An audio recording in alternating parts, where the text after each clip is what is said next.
ఉన్నా రేపు జూన్ 9వ తారీఖు చంద్రబాబు నాయుడు గారు ప్రమాణ స్వీకారం చేయబోతా ఉన్నారు.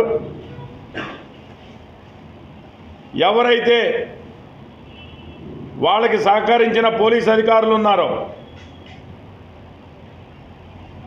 ఎంతటి వారైనా సరే, ఏ సిబ్బంది అయినా సరే, వాళ్ళ మీద చర్యలు తీసుకుంటాం.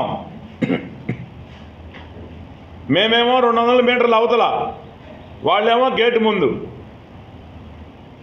అంత దాడులు జరుగుతూ ఉంటే మా మీద 3 కేసులు పెట్టారు. పోరంకిని అంట ఆక్రమించుకున్నాడంట, స్వాధీనపరుచుకున్నాడంట.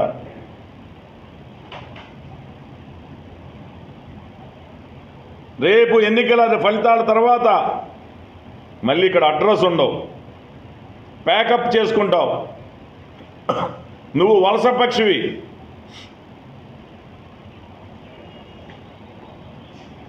ఈరోజు నీ అధికారాన్ని అడ్డం పెట్టుకొని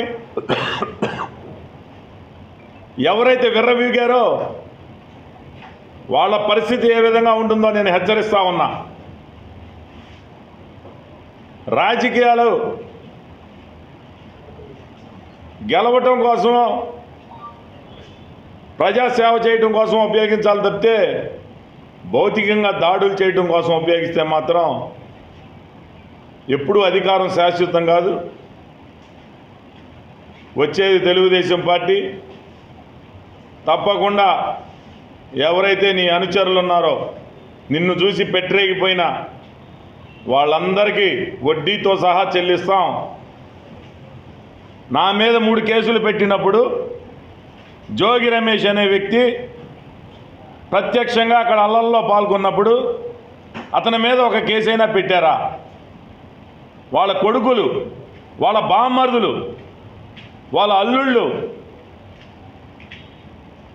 అసలు మైలవరంలో ఎవరైతే నీ తొత్తులు ఉన్నారో అందరినీ కూడా తీసుకొచ్చి ఇక్కడ పెట్టుకున్నావు. పెనమలూరు నియోజకవర్గంలో సుమారుగా 80% మంది గ్రామాల్లో నీకు సిబ్బంది లేరు.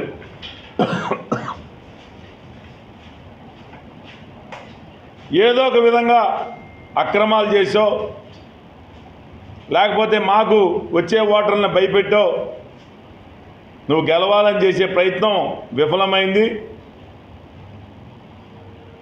చంద్రబాబు నాయుడు గారి ఇంటిపైన దాడి చేసినందుకు నువ్వు మాట్లాడిన బూతులు కానీ, నీ వెనకమాల వచ్చిన తొత్తులు నన్ను తిట్టిన బూతులు కానీ, నేనే రోజైనా జోగి రమేష్ మీద నోరు జారానా?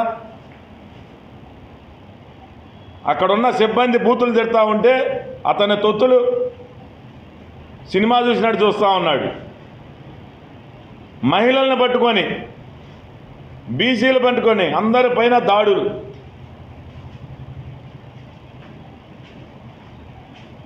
నీ ఎక్స్పైర్ డేట్ అయిపోయింది. గేమ్ ప్రారంభమవుతుంది రేపు జూన్ 4వ తారీఖు నాడు. ఏదైతే అధికారాన్ని అడ్డం పెట్టుకొని ఇంటిపైన దాడి, బాబు గారి ఇంటిపైన దాడికి చేశావో, ఇక్కడ మా కార్యకర్తలపైన దాడులు చేశావో,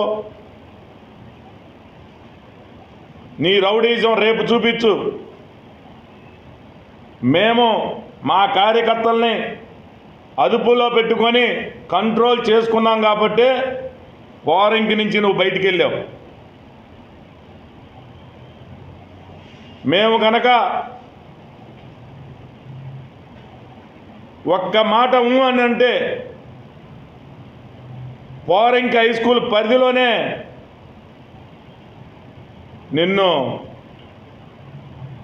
ఏ విధంగా బుద్ధి చెప్పాలో ఆ విధంగా బుద్ధి చెప్పేవాళ్ళు. ఎంత కంట్రోల్ చేశామో అక్కడ ఉన్న సిబ్బందికి తెలుసు, పోలీసు శాఖకు కూడా తెలుసు. నేను ముఖ్యంగా చెప్తా ఉన్నా, పెనమలూరు సిఐ పూర్తిగా విఫలమయ్యాడు. పోరింకిలో 500-600 నుంచి 1000 ఓట్ల దాకా నష్టం కలగడానికి కారణం జోగి రమేష్, పెనమలూరు సిఐ. తప్పకుండా ఇతని మీద కంప్లైంట్ పెడతాం, చర్యలు తీసుకుంటాం.